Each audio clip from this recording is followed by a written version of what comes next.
All right, testing, testing, 1, 2, 1, 2, testing. Leah, can you hear me? Can I get a thumbs up? Yeah? All right. Hey, how come I can't hear you? Leah, I think there's something wrong with your sound.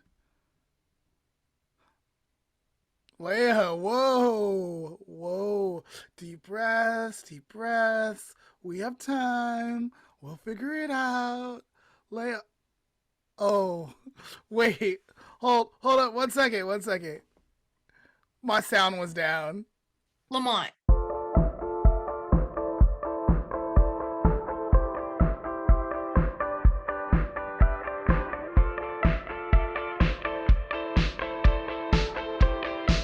I'm Lamont, and I teach self regulation Monday through Friday. And I'm Leah, your household over emotional Pisces.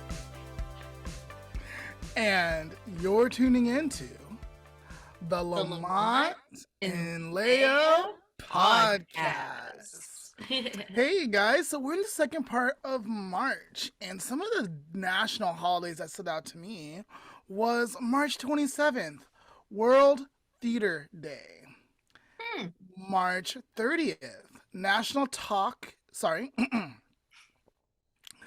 March 30th, National Take a Walk in the Park Day and Doctor's Day and Manatee Appreciation Day. Manatees are cute. Barbara Manatee. Oh, yeah. And then finally, March 31st, National Prom Day, Canyon Day, and Tater Day. So let's get those tots, y'all. All right, we're going to have tater tots on March 31st to celebrate. Tater tot party at my house. All right. So, Leah, what are we talking about today? Today, we're talking about dealing with your emotions and the importance of self-regulating. That's right. It's just you and I today, Leah. So, are you ready to jump in? Let's do it. So, what are hard emotions for some people to deal with? All of them. Some people can't do any of the emotions. How about you give me one, I'll give you one, and you give me one, I'll give you one. Okay. Frustration. Sadness. Jealousy. Anger. Rejection. Loneliness. And trying to think of myself. Self-criticism. And fear. All right.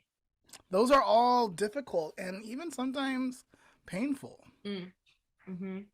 Exactly. So, have you ever tried to shut down, avoid, or numb feelings before? Do you mean college, Leah? I definitely have. Different times, different stages in my life. Yeah, exactly. Yeah. And what I usually noticed was it didn't really work well for me. It's true. It's true. It really doesn't. Like there's so many people are just like, you have to check in with your emotions, but like they're right. Like when you don't and you just like box it all up, and people always make jokes about like, oh, I just box everything up. I don't want to deal with it. Like it sometimes it does kind of like get too much, and then you which is not very healthy. Right, right. I think it's okay maybe to take a break or shut down for a little bit, but when it's too long of a period, it becomes unhealthy and it throws us out of balance. True. Yeah. Exactly. So, what is emotional numbing? Like, if we had to define it or talk about it or explain it to someone, how would we explain that? I feel like it's when you disregard your like emotions for so long that you kind of just don't emotions anymore. Yeah, you're not expressing your emotions. You're not Yeah. in tune with them. They're just shut down. You're detached from them. And it can have a mental and emotional effect on us. And maybe for some people, even physical. Yeah. I know there were days in college where I just didn't leave my room. I was just like, nah, I'm not doing nothing today. I'm just gonna stay in here. Yeah, like it was probably hard to move. Hmm. I know some people like it's hard to brush their teeth or take a shower or get Hmm. food, Yeah. right? Um, Other people it's hard to talk to other people, or connect with them. Yeah. I know for the longest time, like when Patrick and I started dating, because we started dating in college, I had a hard time talking. Like, so like when I would have to talk with him like on an emotional level, I had to text because I physically could not, like, words did not work. They didn't happen. I couldn't do it. So I was like, I know I need to tell him what I'm feeling for whatever reason it was. So how do I do it? I was like, okay, well, I'll text because it's got to get out, but it can't come out the mouth. Right, right. And I think in the past you've even advocated for using that as a coping skill. Mhm. Like, and so I think that's a great way, like, especially like if you're a parent having a hard time talking with your teenager and stuff, let your teen text you, let them get it all out, and Mhm. then have a conversation. Again, we're probably gonna need a self-regulate parent who needs or desires to be in control. At least that was my like that's how like I felt the parent role was growing up. Yeah. So, yeah, we'll talk about more ways of that. So, what can cause emotional numbing? Um, what is it called? Like emotional immaturity, like not understanding what your emotions are for you, um, and not knowing like what causes different emotions. Like, I'm trying to think of one. Like, there's certain things that for the longest time I didn't realize made me upset, and I would just be like, I don't like that thing or something. And then I realized, like, no, it just annoys me and I don't like it. So I need to, like, either avoid it or not, just handle it differently, you know? Right, right, absolutely. I think it's a kind of protection, right? Mm. I remember high school and early college, like my grandma making me hurting my feelings and making me upset, and like how other people could do it and it really didn't have an impact, but she always managed to get through to me and hurt me. So I tried to put up these walls, these literal walls, so she couldn't penetrate and hurt me even more. So do think it's a kind of form of protecting yourself from being hurt. And so you disconnect, you detach, you numb, or um, avoid. I also think like wanting to like shut down emotionally can also be like signs of other issues. Like I can't think of any. Oh, depression. That's another one. That's a big Yeah. one. Like that's the biggest one that people bring up all the time. It's just kind of like, oh, I noticed you're not doing this. Are you depressed? Yeah, like, and like, I don't think we should be throwing depression like just around. Hmm. I feel like a lot of kids are doing that nowadays. Like, I'm Hmm. depressed. I'm depressed. Like, well, are you deeply sad or are you depressed? Because they're Hmm. two different things. They might feel similar, but they're two different Yeah. things, right? But yeah, so there might be a mental health related cause going on. Hmm. So depression is definitely one of those. People who've experienced different types of abuse may not know how to self-regulate or express their emotions or anything. Yeah. And again, that goes back to I think that protection, right? Yeah, yeah, Like if I shut down, it's not going to hurt as much, or they're not going to respond as much, or they're going to respond a different way. And it's not going to hurt as much. yeah. Hmm. Versus if I engage, if I show an emotion, they're going to continue doing this. They're going to continue, and there's nothing I can do about it, right? Hmm. So that makes sense. That makes sense. Hmm. Um, Maybe medication, right? Medication Mm. can mess or unbalance our hormones Hmm. and cause us to feel certain things and then not feel certain things and stuff. So if that's happening, definitely please check in with your doctor. Let them know like what you're experiencing. And if they don't listen, get another doctor. Absolutely. I've Absolutely. I've had doctors who didn't take me seriously, and then I switched and they took me a little more seriously. I'm still trying to find like my doctor, but you know what I mean? Like one was much better than the other. Okay, cool. Let's talk about substance misuse. Okay, so again, like we were just talking about hormones and the imbalancing of them. If you don't know what's in your substances that you're intaking in your body, that can also mess with your brain, right? It can disrupt the reward system. So I'm not saying like doing drugs is bad. That's not what I'm saying. I'm saying be careful, know what's in your substances, and make sure you're using them for the purpose that you're intending them to and that they're working. Mhm. And they're not, and you find yourself detaching or increase paranoia or anxiety or numbing or not really feeling anything, um, probably stop using them, maybe talk to a doctor, and then find something else that might work for you. And then like also when you think of substance, you're thinking like drugs, right? You're thinking like what are drugs? I'm trying to think of drugs. Um like Marijuana, alcohol. cocaine, alcohol, Yeah. yeah. But like there's a lot of things that we use daily that people don't realize affect your body in very similar ways, like caffeine, like Hmm. nicotine, like With drug, sugar. drug.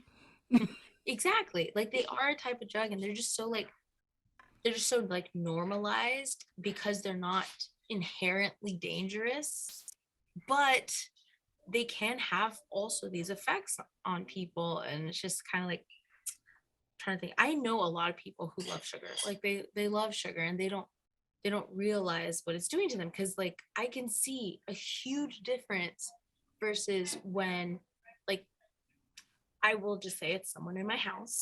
I'm not gonna say who, but like when they first wake up, they're kind of down and they're just kind of like groggy. And then they have like their first thing is sugar in the morning, which could be like cereal or like even just like orange juice, or maybe they've decided to start the day with a Capri Sun.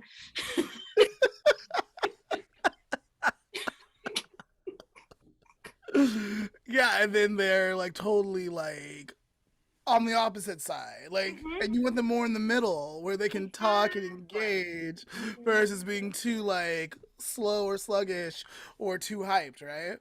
And then when that Oh, sugar gets processed, then they start getting into issues where they get frustrated really easily, they get mad really easily. There's like, no, I don't want to help you do this, or no, I don't want to participate in this. And it's just like, mm-hmm. well, a while, like a few years ago, I did the no sugar, no grains, Mm-hmm. and I was really happy about it and proud of it. But there was this detox period, and there was this one day where I was just extremely irritated, and it was probably because I was detoxing and not getting the sugar intake that I would normally have. Yeah. Just a little side note, sugar's not bad.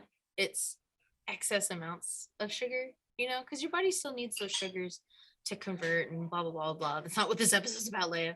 But um, but yeah, so not to demonize sugar, but Yeah, watch how much you're eating.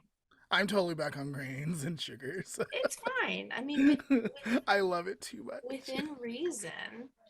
And But I there's still try to limit. I still try yeah, to limit and there's not. also nothing wrong with grains. You just have to be getting good grains. Yeah, We but I need to have like a whole the episode about I this. I'm like the very passionate. unhealthy grains because they make me feel good and they taste good. Girl, I'm gonna come over and clean out your closets, your pantry. I'm cleaning it all out. I All did that right, at all my house and right, everyone's upset. all right. So let's get back on Okay, topic. So yeah. what happens when people attempt to shut down or numb? Like what is actually happening or what could happen? Mhm.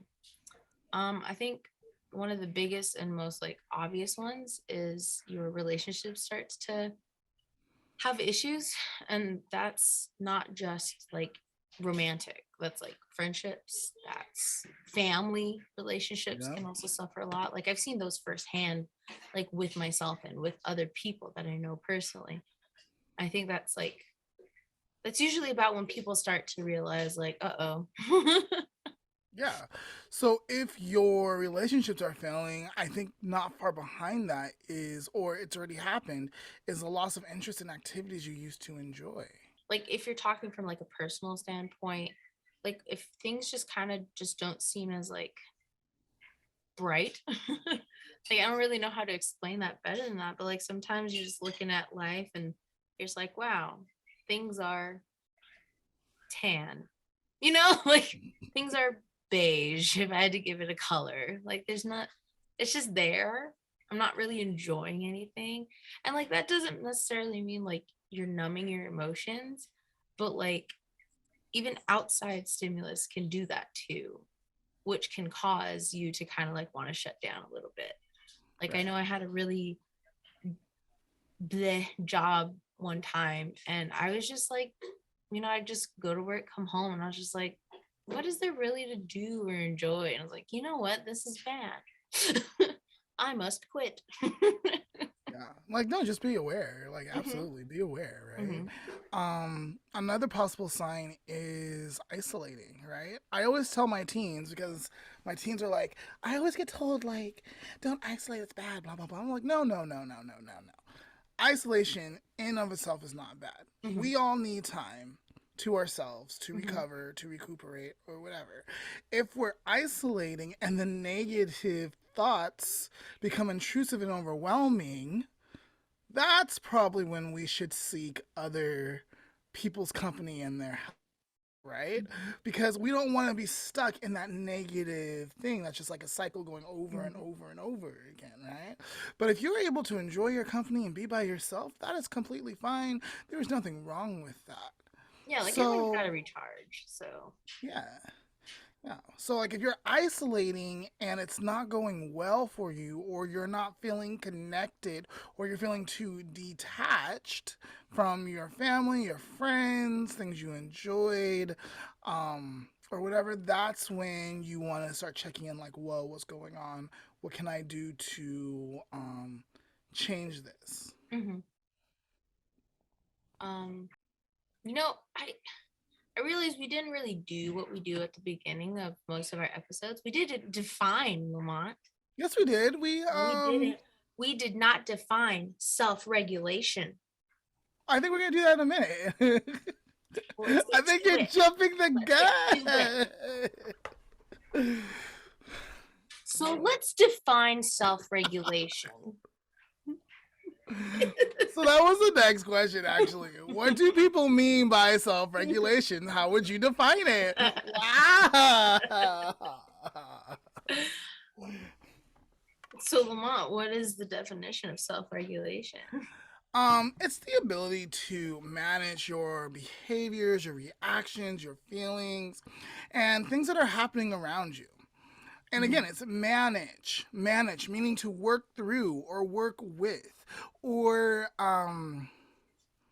yeah, yeah. Mm-hmm. So when I teach like anger management, or I'm doing anxiety management, it's not to say like we're not going to experience anxiety, we're not going to experience anger, but when we do, how are we going to be aware enough to handle that? And do we have the tool set to handle that? So self regulation is a tool set. It is a manageable style, right? Mm-hmm. You are being exposed to different things, and maybe you are calming yourself down because things in your body are going off. Oftentimes, when kids are experiencing anxiety or anger, um, adrenaline is being released, cortisol is being released. So their body is literally, your body is literally going through changes. It's not Mm-hmm. acting normal or calm. Like, Mm-hmm. it's getting you hyped up. And so you literally have to take a moment to calm your body. And so one way, oh, I feel like we're jumping ahead. A little bit, a little bit, a little bit. But one way to do that is like pay attention to your body, right? Mm-hmm. So if you're getting a heart fast, your heart's fast, beating fast. If your heart's beating fast, if you're breathing faster or slower or more noticeable, if you're getting sweat on top of your thing. Your palms are sweaty. You're clenching your fists or your jaw. Your shoulders are tense. You have butterflies in your stomach. Um, there's so many different signs, headaches, stomach aches, whatever. Once you start paying attention to your body and being in tune with your body, you can be like, holy crap, something's going on here. What is that? Let me calm my body. Let me do what I need to do so I can manage the situation or work through the situation. I think a important part of self-regulation is being able to identify your emotions, like in general. Um, not to throw my brother under the bus, but he's not going to listen to this. Adam, that's something that we've been working on. Because he does have a problem with self-regulation. Um, I've been trying to tell him, like, hey, let's try and figure out why we're feeling this way first, and then we can go from there and see if maybe the way we're acting was right or not right, or what we could do. And that seems to have been working. Like, we really just started like last week. No, that's fine. Like, at least you got started. I would take it a step further, right? If he is like visibly like jumping out of his skin, I would encourage him to find a way to calm his body. Like, I guess since we're talking about Adam, last week at tutoring when he came over, he was getting really frustrated. Like, he was being really resistant, not cooperative. That's not usually him. But we had missed a whole bunch too, so I wasn't expecting it to go smooth sailing because life has just been crazy for him, us, and everybody.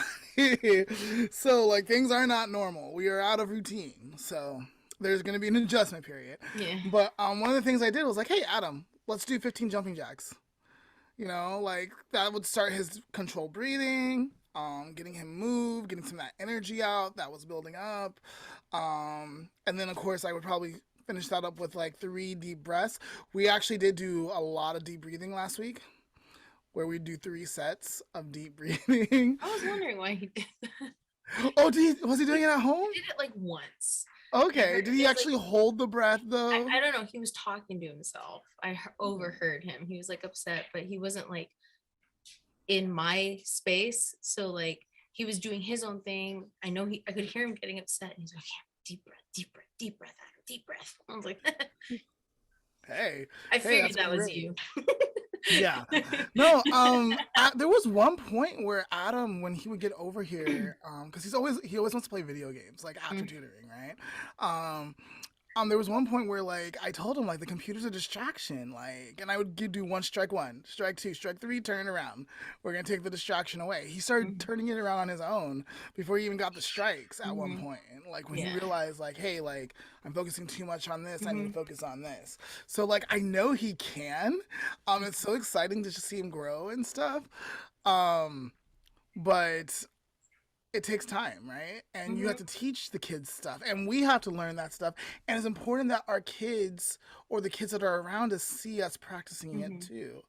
And like I think one of the ways, not that I fail Adam or whatever, but I think because I'm so used to regulating myself that I don't talk about like when I'm frustrated or when I'm upset or when I'm angry, and I probably need to do that a little bit more instead of just like regulating myself and calming myself down. Yeah.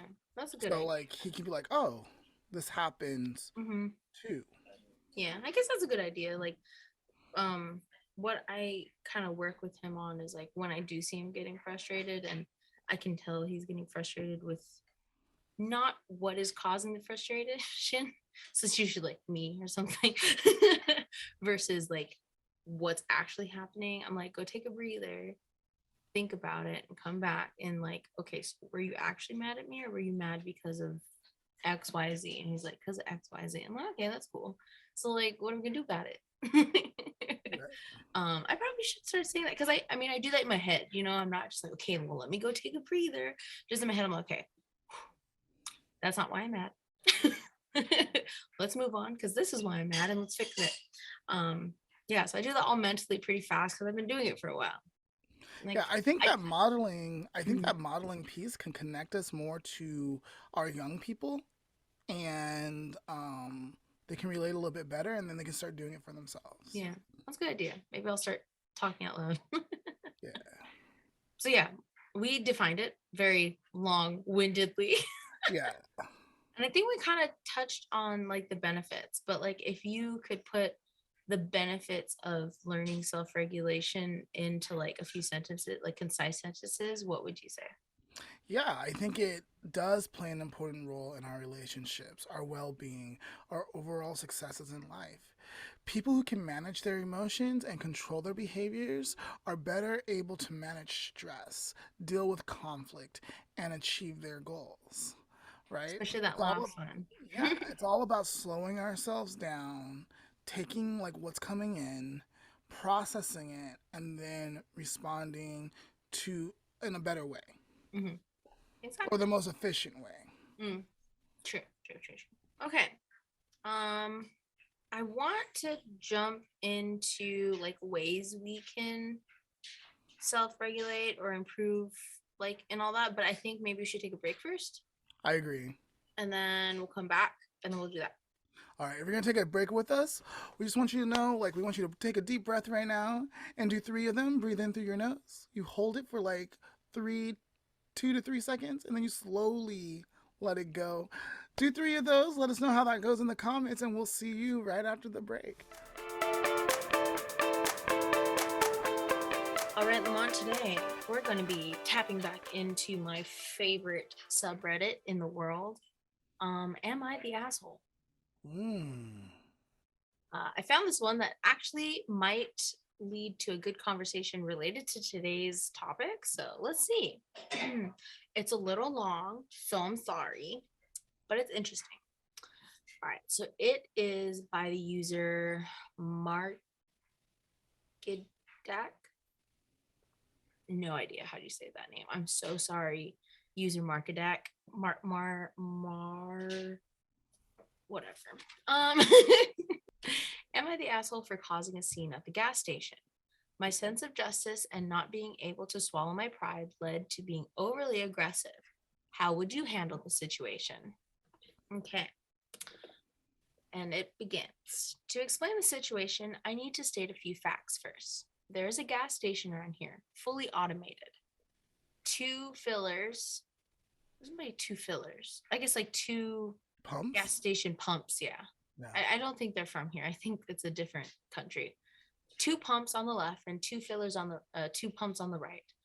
Most cars have tank caps on the right side, so we go to the left lane. Who doesn't want to wait usually drives to the right fillers and walks with the hose around the car. You know, when they have like Yeah, like yeah, at yeah. Costco, they take it around the other side of the car. Okay. So two guys in fancy suits drove in with a fancy BMW and waited behind me. Remember I said there were two fillers on each side. Cars had to stay behind each other. So I was in the ladder stall and the lady in front of me was filling up as well. She got out a bit early and was faster than me, so she left. Those guys in fancy BMWs, instead of waiting 2 minutes for me to finish filling up or going to the right fillers and do a trip with the fuel holes around the car, chose to drive around the line and back up into me. That is the filler the lady was using in front of me. I got into my car and wanted to drive away, and they straight up parked there and turned the ignition off, getting ready to fill up. I used the horn. Nothing. I got out of my car, pretty pissed already at this rude behavior. I still managed to hold my composure as the guy rolled down his window. I told him I finished tanking and I wanted to leave, as he has no business driving into the stall from the front, to which he replied he wouldn't be waiting. I told him he could use the right stall if he was in a hurry like everyone else does, to which he replied he won't be walking around the car with the hose. I was so effing furious at this point. I straight up told him to drive away, that this is not how it works around here.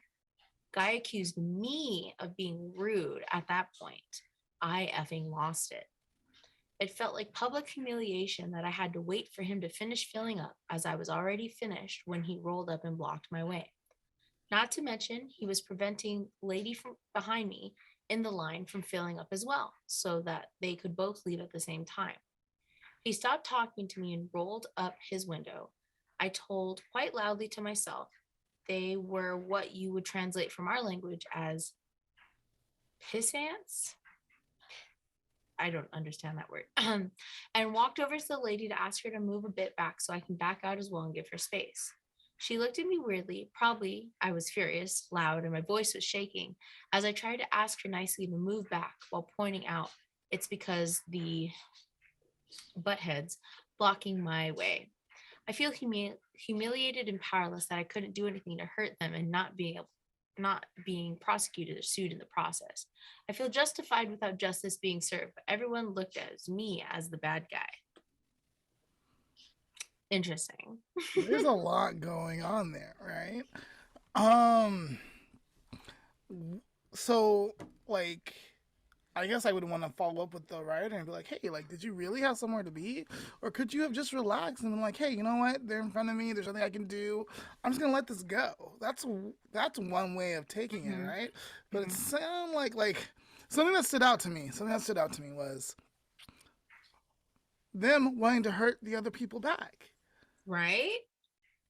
I was Whoa! like, I don't think they did it on purpose to hurt you. Like, Yeah. So they did say they were from a different country. So I don't know, like usually the gas stations out here that have that kind of like setup usually have enough room in the middle section for another car to pass. So like maybe in whatever country, because it doesn't say what country they're from. So maybe it's just closer and like there really is only one way in, one way out. Right. But they did say like a lot of people don't use the other lane. That's how the person got in front of them in the first place. I'm just wondering, like, maybe it would have been like nice for them to like go up and like, hey, can you guys scoot a little bit forward so that I can move my car and get out? Like the car behind me get in. Yeah, like I mean, didn't have to say, hey, you can't do that. Like, I don't know how they approached it when they first walked up because they didn't really say, but like, I think even if you nicely said, hey, that's not how we do it here, I would be like, excuse me, who are you? Right. So I think that person probably did set the other person off on the defense, right? And again, like, I get it. Like, they're breaking the norms, they're breaking the rules. Like, things work and flow better when people are following the rules and doing what they're supposed to be doing. So, you being upset or annoyed or irritated because people aren't following the rules is not bad in of itself. I feel like that's normal. Yeah. But then we have to talk about like how are we going to like handle this, right? And the things that we said, are we helping the situation or are we hurting the situation? Right? So oh, I just remembered they said they used their horn first. Yeah, and I think that's aggressive. in most countries, the horn is kind of just like a little rude. Like I think in China it's not. In China it's like normal, but like it doesn't seem like they're from China because the gas stations work a little different. But who knows? Maybe they are. I don't know. But yeah, so that's like someone using their horn at me. That's gonna put me on the defense. Like, whoa, what's that person's problem? Like, who are you? What are you doing? I'm trying to fill up here. I'm not really sure why it was important that was two guys in fancy suits with a fancy BMW. I think this person was trying to spin the narrative that these guys might have been entitled or have an entitled like upbringing or whatever. But like, let's look inward. Are we being entitled because things didn't go our way? And again, like I'm saying, it's okay to like have these feelings of like, whoa, they're breaking the rules or the norms or whatever. But at the same time, like I know for me, like if I couldn't move, it wouldn't be a big deal. Yeah. Like even if I was running late, I might be a little irritated, like, oh man, I'm late, whatever. But I'm like, there's nothing I can do. And whoever's like there's other things we could have done to move though. Like they said, they went and talked to the car behind them, like, hey, can you reverse a little bit so I can have room to reverse out? Or the car in front of them, hey, do you think you can pull up a little bit so I can have room to move my car out? Yeah. Just saying, there was some other stuff to do there. There's definitely other things that could have been done. So I guess, what do you think? Are you the asshole? Not necessarily. Again, it's hard. It is hard to calm down when we're revved up. So that's why, like today, we're talking about emotional regulation. It's important to calm your body so we can make good, clear, calm decisions.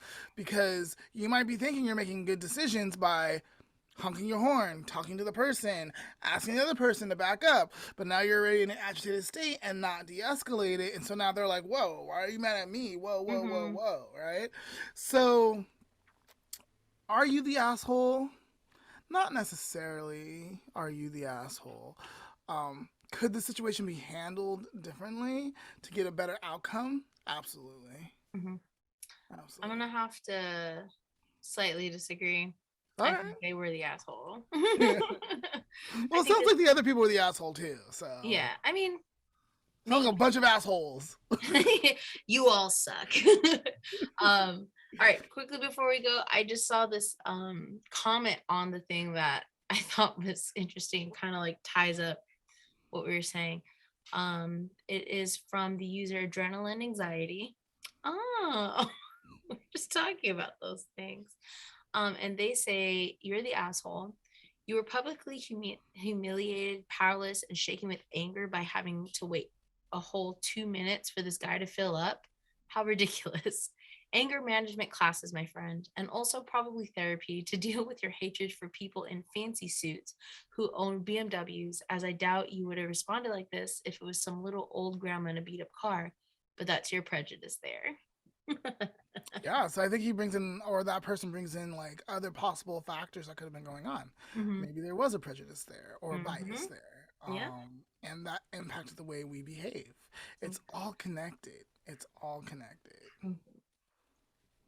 Alrighty. Thank you for participating, Lamont. I will leave our vote in the comments of this thing, I guess. And we can get back to our topic. All right. And we're back. So, we're going to talk about if we're struggling with self regulation or just simple ways to improve our skills, what are things that we can do right now? So, Did you say Leah, regularization? regulation. You said I probably said regularization. regularization. I probably did. Anyway. Um, but Leia, Yeah. so I think earlier you were saying identify the emotion, Mm-hmm. name the emotion. Where is it coming from? Why is it coming? Be curious, right? Mm-hmm. I think we have three ways to respond to every situation, right? We can either approach, avoid, or attack, right?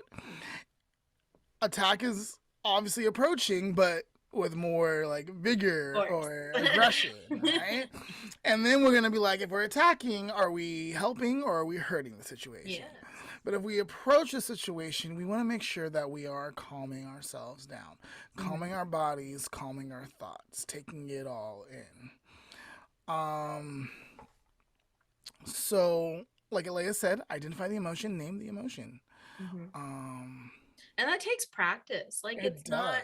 something that happens right away. Like, I've only been really, really doing that for like maybe the past year and a half, 2 years, because I noticed I was starting to get kind of like what I would call like ridiculous over stuff. Like, I'd get really frustrated. I'm like, why am I so frustrated for this little thing? And it wasn't really that little thing. It was other stuff that I was frustrated about. And this little thing was like the straw that broke the camel's back sort of situation. Gotcha, gotcha. So like, yeah, it's not easy. It's probably going to be hard to actually identify your emotions when you first like start out doing that. But it's good to learn about yourself and like pay attention to those things. Yeah. So I have a little example here that I have here in the notes. Mm-hmm. I'm gonna read it. Okay. So, say like this is you, right? And you're in the situation. Okay. That guy, Ian. That's the name in the example.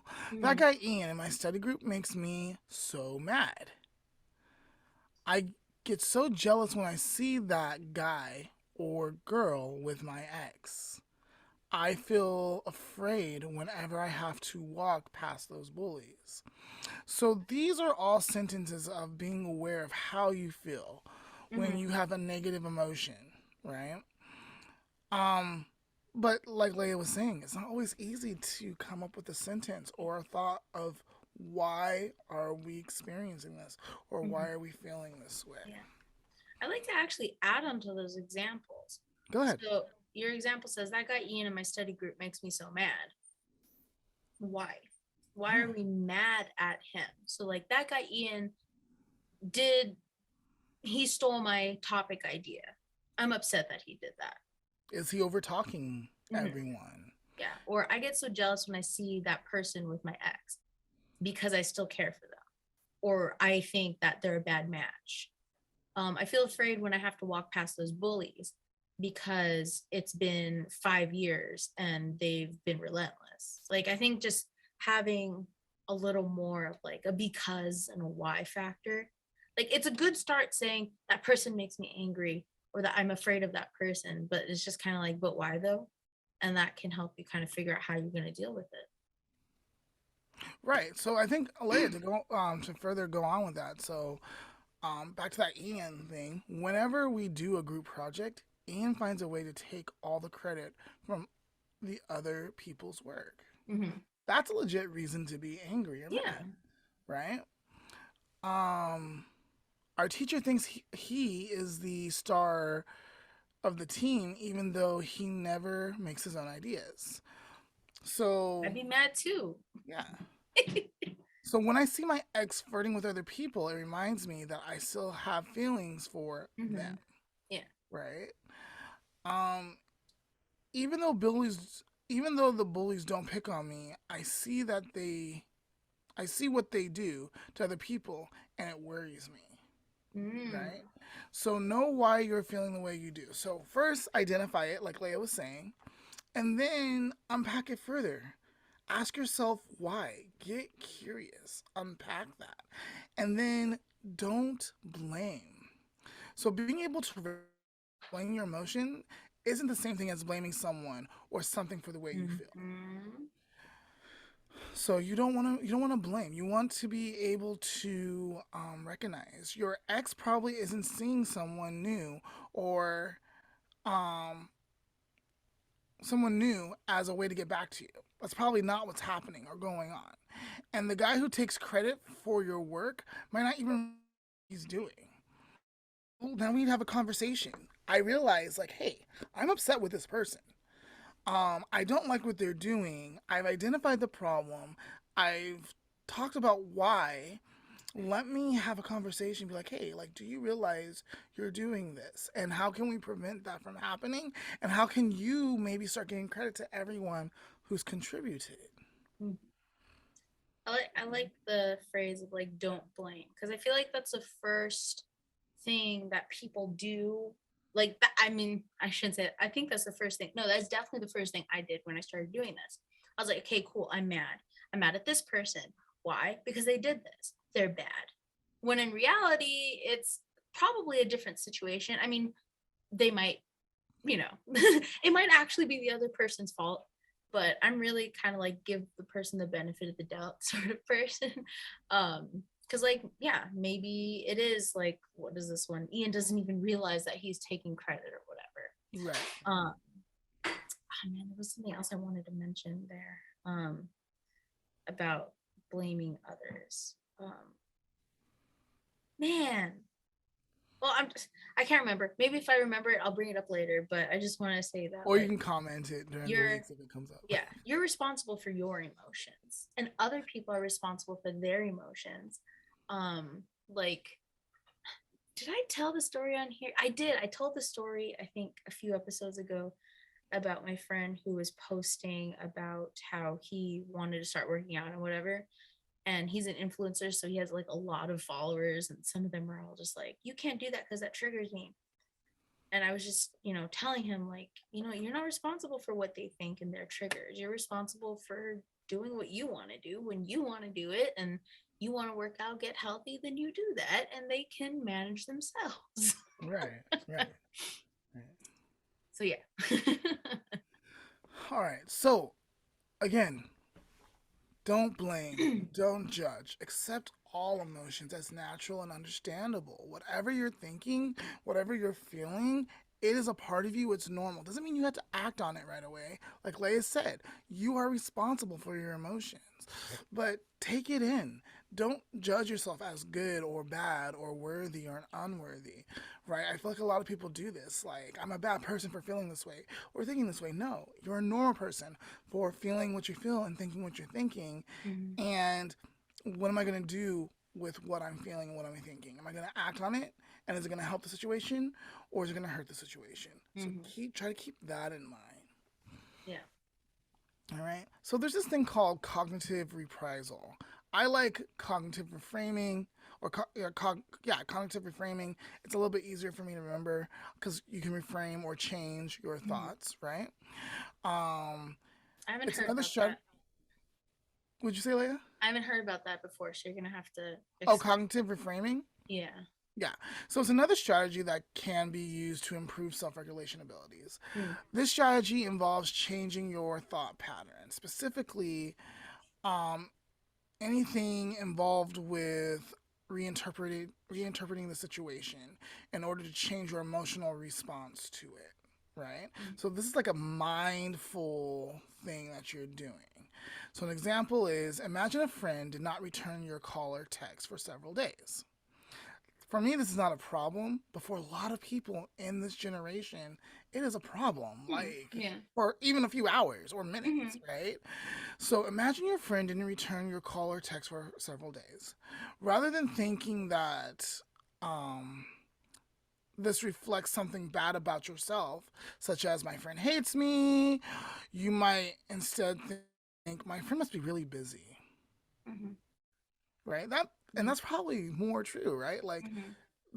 they probably saw it or they left me unread or they didn't respond. Actually, Leah, can you when someone says they left me unread, does that mean they haven't seen it? Or No, they've that seen means it and they haven't they responded? saw it and they didn't respond. Okay. Yeah. All right. And like some people get really mad about that. I'm just Yeah. like, I guess for me, I'll it kind get of back to you when I depends. get back to you. For me, it kind of depends on the person and the situation. Like if I'm asking them a super important question or a very time sensitive one, like if I'm in line at Starbucks and I text you, "Hey, you want Starbucks?" Yeah, Answer. like I get that. At the same time, I think for me it would be like, hey, do you want Starbucks? I'm about to leave the line. This is your last chance. Like, okay, not today. Maybe we try to get another day. Yeah, but Like then they to me, got it's the not a big deal. audacity when you walk in and go, "How come you didn't get me anything?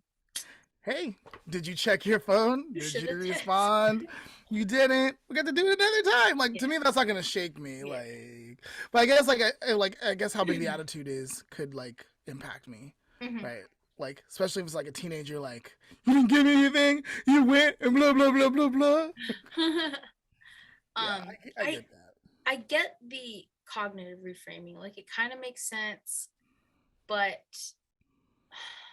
It I'm takes kind a of lot of struggling. mindfulness. I'm struggling to kind of think of a way to explain it in like layman's terms, Like, because for me, if someone doesn't like text me back in your example, sometimes I really do go there, like, oh my God, they hate me.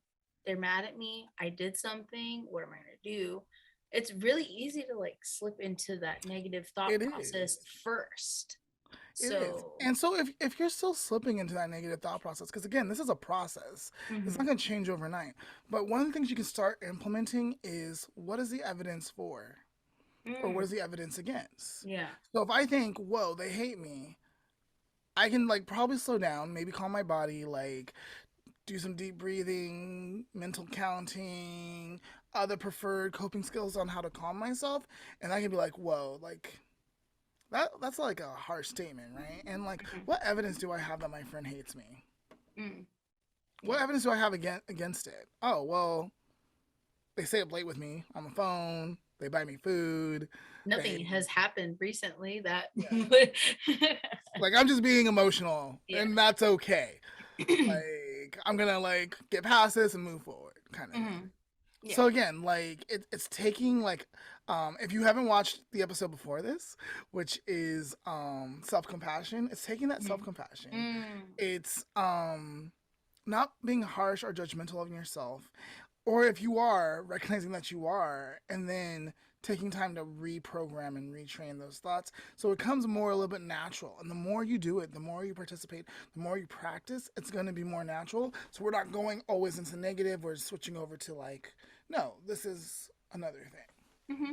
Time, process, practice. Practice makes purpose. Which we stole from someone else. Yeah, we did. We asked though.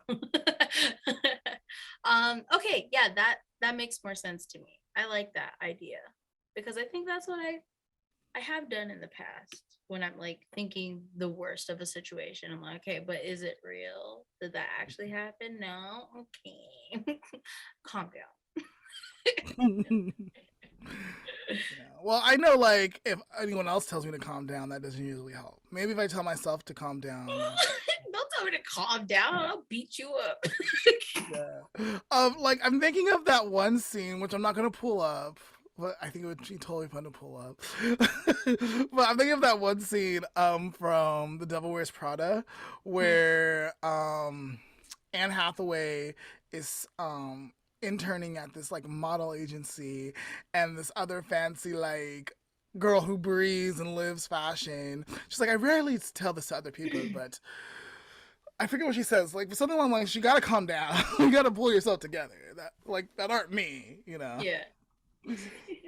But That's a good movie. Yeah, if you want to go see that clip, just like look it up. It's a great clip. Maybe we'll link it. I don't know. Well, Maybe. I'll think about it. All right. Well, I think that brings us to the end of our topic. Is there anything you want to say about this topic before we go? Any final thoughts? I can't remember what I was trying to talk about earlier. Man, that's unfortunate, but that's okay. I will say that this is a process I've been dealing with, like I said, for like the last year and a half. It's not immediate. And it takes a little bit, but it's worth it. It is. It really is. Like you'll start seeing how it reflects in your life and your relationships and how you actually feel more competent about handling situations. Yeah. Like I think my siblings could agree that I was not the most like patient person growing up, nor was I the nicest. But you know, I've noticed myself like approaching situations that previously would have made me just kind of like start losing it with people, and just being able to go, okay, we got this, it's fine. We can like it, like things feel like they're easier to handle, if that makes sense. That Like makes total sense to me. it's not immediate like panic setting in and having, you know, fight or flight. I'm just gonna fight. And that doesn't feel good always being like in that Mm-mm. emotional Yeah. state. You know? For me, it doesn't feel good. Maybe for someone else it does.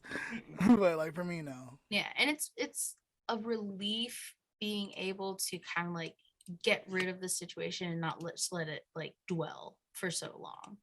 So it's just like this thing happened, I assessed it, we took care of it, we're done. No one's like, maybe someone's unhappy for a little bit, but for the most part the situation's done. It's a relief, we move on.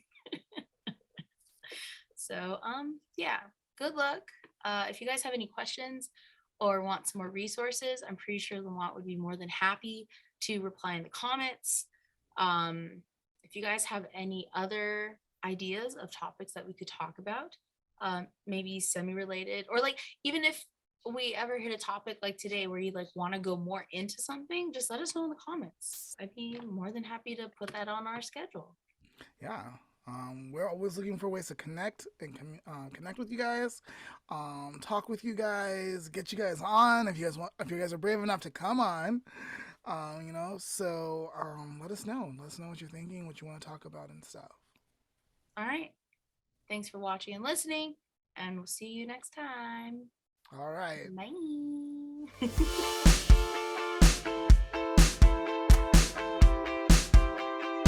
So today on Life Lessons, we're talking about walking your own path.